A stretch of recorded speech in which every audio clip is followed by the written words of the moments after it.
Lee here, and welcome to the Pull List presented by LongboxRadio.com for March 14th, 2012. Let's get right down to it. I got a killer headache, so I'm going to run through this giant pile of comics real quick. From Arden Books, which doesn't appear much in my particular pull list, we have Comeback Kings 2. If you've listened to the podcast, I mean, this is a few months back already. Me and Roland were praising this book. It's about Bruce Lee. The deceased Bruce Lee, and he's got a task force of other deceased celebrities. Here we see him fighting ninjas alongside Michael Jackson. Also on his team include, it's like Andy Kaufman, Elvis, Tupac, Jim Morrison, etc., etc. So, super silly book. Just a bunch of celebrities hanging out together. It was a very fun first issue, so I've been looking forward and really waiting for that one. So, over from Dark Horse, we have Buffy the Vampire Slayer. This is issue 7. The girlfriend really reads this one. I've been very behind on Buffy, but still picking it up. Really cool cover there of Spike and Buffy sitting on the couch. She's doing a crossword, and they're watching some TV together. Oh, how nice. Over to DC, we have Batgirl, number 7 here. And now, Adam Hughes isn't doing the covers anymore, so I'm losing incentive to buy this book, as the insides of them haven't been all that great, but, you know, Gail Simone's still in the book. I've enjoyed the book, you know, moderately so far. I think most everybody else on the podcast has actually dropped this one. So, yeah, still holding strong. We got Batman and Robin over with number 7. Kind of looking forward to this issue. Really, really cool story arc going in Batman and Robin. Has been actually one of the stronger Batman books since the New 52 kicked off, so that'll be cool. Over to Batwoman, which, of course, we have Amy Reeder on. It's one of her last issues, probably on Batwoman or DC in general. But, yeah, no, Batwoman's been a great book as well. They were well into the second arc in this book already, so definitely pick it up. The first arc there just is going to make an amazing trade, so can't wait for that to come out, and I can tell everybody to pick it up. Suicide Squad, a book I've really, really enjoyed. I know we recently talked about it on the podcast, and apparently I'm the only one that just finds it a whole load of fun. So if you like, you know, if you like your Thunderbolts over at Marvel, or you just like a book that doesn't take itself too seriously, has a bunch of crazy, kooky characters just trying to, you know, get things done, this is definitely the book for you. There we have Deadshot on the cover, and Harley Quinn with, of course, Joker's face there, because presumably his face was cut off. So, what do you know? I was forced to buy this book. Maybe after I read it, I'll not feel that way about it. But Saga from Brian K. Vaughan, I guess, would be the book there from Image. I had no intention of picking this up. It's a pretty thick book. $2.99 for a first issue there. I don't know. Looks like it'd be up my alley based on the cover, I guess. We'll talk more about that one on the next podcast, I guess.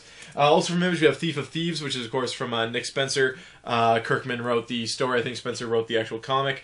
I like the cover there. It's going to be the cover at the beginning of the show and stuff like that. First issue was cool, kind of hooked me. I'll definitely give it a second or third. So, looking forward to reading that one. Over to Marvel. Again, this is in no particular order. We have Punisher number 9. Hopefully something ends up happening in this book. I really had a hard time, even though like it's Rucka on the book, I've had a hard time getting into just the 616 Punisher. I don't know what it is. I think I'm just spoiled by Max, I guess, is the problem there. Scarlet Spider number 3, coming to us from, I believe, is Chris Yost. Super cool. The first 2 issues were pretty good. Looking forward to this one. The art's been pretty cool. The character's kind of taking shape, so Scarlet Spider. Over to, wow, okay, Dynamite Comics, sure, why not? Ninjettes, and this is coming to us from the pages of Jennifer Blood. I read the first issue.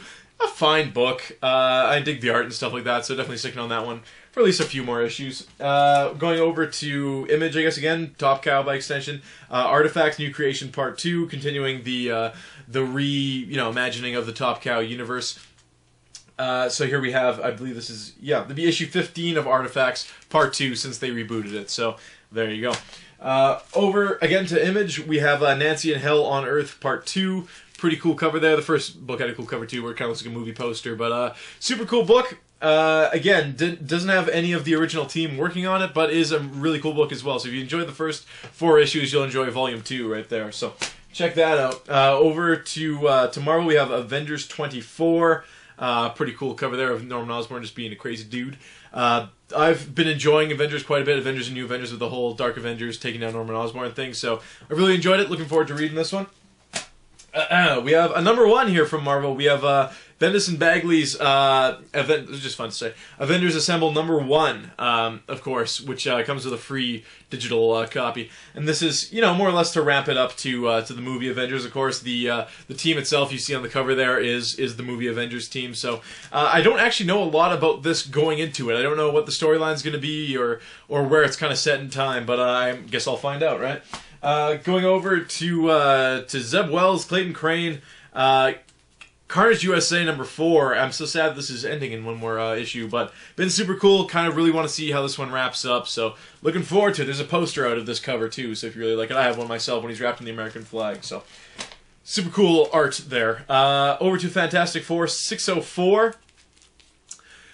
Not much to say about this one. I didn't read FF from last week, so I'm a little behind on my my Jonathan Hickman Fantastic Four stuff, but all the same.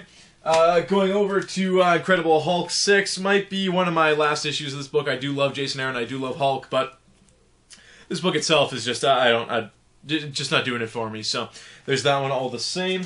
From Ultimate Universe, we have Ultimate Comics X-Men #9. We have Ultimate, presumably Colossus there, busting through some chain. Of course, you get your free digital copy there, so that's pretty cool. Lots of interesting stuff happening in Ultimate X-Men. Last issue, I think I talked about it, that Jean Grey was revealed to, kind of have her finger in the pie of everything in the Ultimate Universe. So this would be super cool to see where they're going with that. Of course, it's Nick Spencer, so don't expect something to be explained in the next issue. You gotta wait 6 issues. But when he does explain it, it's well worth the wait.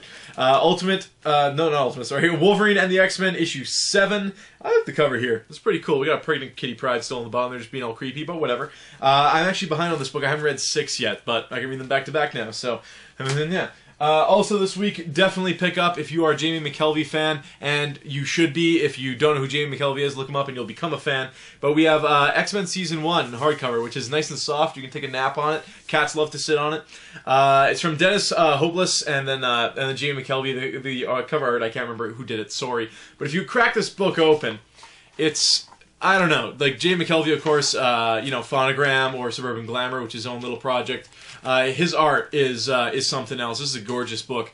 Very, simple lines. He's not all about, the super high detailed faces or anything like that, but his style is very, very pretty. So, find you a cool page here or something like that. A dinosaur popping out there and stuff like that. So, super cool. Feels like a very modern comic. I love Jamie McKelvey's art, so worth picking it up just for that. There's other season 1s out there. I think the Fantastic Four one is out there, and there's maybe a Daredevil one I think is out there too, so I'm going to check out the creative teams on those, maybe pick up some of those as well. But this is a super cool book, so it's like $25, $28, but definitely worth picking up. Also, I got, because it was my birthday last week, someone purchased for me the Mass Effect art book, Universe art book. Super cool stuff. Next to Fallout and Elder Scrolls art, Mass Effect's got some of the coolest stuff. I mean,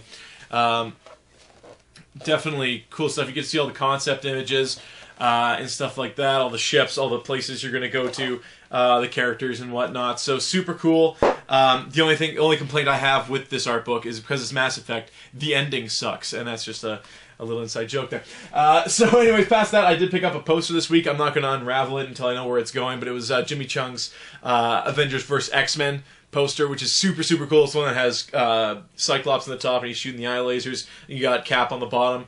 Jimmy Chung, your art is friggin' fantastic. That poster is going to go somewhere, and I'm going to admire it for years to come. So thank you for that. That is the pull list for this week, March 14th. We'll see you again next week. Go listen to LBR episode 21. It's up. You get to hear about 2 Hulks fighting, and which one has Kung Fu is the one who's going to win. So check that out. Anyways, we'll see you next week.